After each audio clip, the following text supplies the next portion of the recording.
जज साहब और हमारे गुरुजी मॉरिशस गए थे। उसी समय मेरा सपना था कि गुरुजी जैसे विदेश गए तो मैं भी जाता तो कितना अच्छा रहता, और मेरे मन में जो आया भगवान ने वही दिया। आज सब मैं 12 देश जा चुका हूँ गाने के लिए, पूरा यूरोपियन कंट्री, दोहा, कतर, दुबई, थाईलैंड, बैंकॉक, सब जगह हमको जाने का मौका मिला है। और गुरुजी के ही बदौलत, उनके एकमात्र भजन के बदौलत आज इस भजन ने मुझे धीरज से धीरजकांत बना दिया। और फणिभूषण चौधरी का पताका, जो चीज उन्होंने किया था वो कम नहीं था, लेकिन एक शिष्य, एक पुत्र जब आगे बढ़ता है तो गुरु का सीना कितना चौड़ा होता होगा आप अनुमान लगा सकते हैं। जब मुझे यूरोप में पूछता होगा कोई आप कहाँ से सीखे हैं, जब मैं कहता होऊंगा हमारे गुरुजी पंडित नवावतार सिंह जी हैं, फणिभूषण चौधरी हैं, राजा राम सिंह हैं, तो ऐसा लगता होगा हमारे गुरुजी की आत्मा को लगता होगा कि कोई तो पुत्र निकला जिसने पूरे विश्व में जाकर के, है ना। तो मैं चाहूंगा कि ये सुंदर भजन आपको सुनाओ जिस एक भजन में। और यहाँ जितने भी कलाकार हमारे किंकर दाहन महंत जी है, सतीश बाबू जो भी हैं, डुमरिया से हैं, और डुमरिया का जो उपकार मेरे ऊपर है, डुमरिया के कनकड़ का जो उपकार मेरे ऊपर है, जब मेरी माँ और पिता 12-14 साल की उम्र में गुजर गए, उसके बाद अगर डुमरिया नहीं रहता तो आज मैं नहीं रहता, मैं तुम्हारा, डुमरिया नहीं रहता तो मैं नहीं रहता, है ना। और डुमरिया नहीं रहता तो गुरुजी भी कहाँ से आते, डुमरिया नहीं रहता तो हमारे गुरुजी कहाँ से आते, है कि नहीं। और कन्हैया चक में उनकी शादी नहीं होती तो निशांत जी जैसे सुपुत्र पैदा कैसे लेते, उनके जाने के बाद भी इतना बड़ा भव्य आयोजन करते। इसलिए मैं डुमरिया और कन्हैया चक का विशेष ऋणी हूँ। हमारे महंत जी, बालमुकुंद महंत जी भी है यहाँ पर, मैं पैर छू के प्रणाम करता हूँ। आज इस सुंदर भजन ने ये चमत्कार किया कि जब सब कुछ खत्म हो गया था, कुछ नहीं था, मुझे पता नहीं था कल भोजन मिलेगा कि नहीं मिलेगा, और इस कुछ था ही नहीं, एक भजन मेरा वायरल हुआ, सब जानते हैं। और एक भजन गाने के बाद सबको ये पता है कि अब ऐसा कुछ नहीं है जो मेरे पास ना हो, इस एक भजन ने चमत्कार किया। तो पूरा पूरा क्रेडिट गुरु जी को देते हुए आगे सुंदर भजन में आपके बीच प्रस्तुत कर रहा हूँ।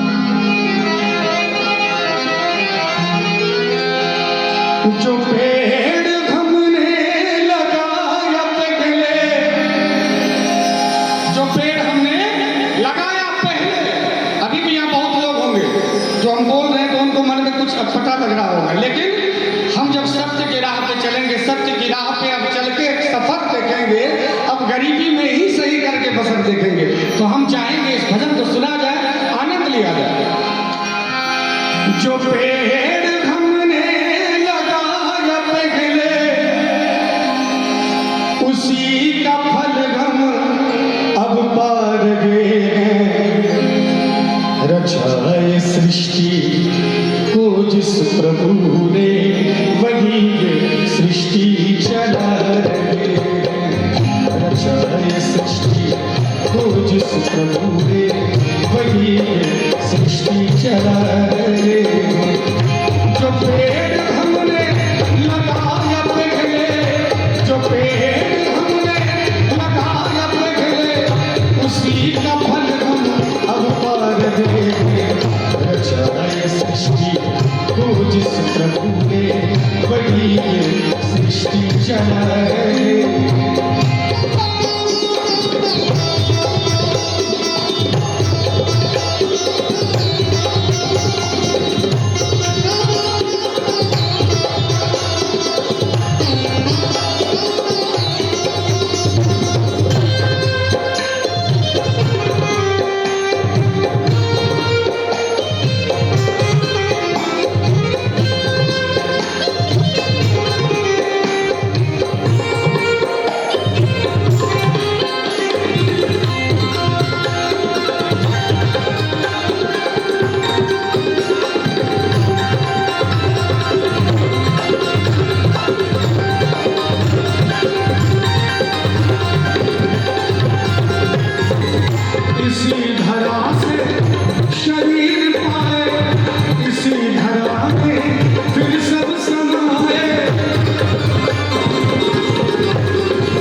चला रहे।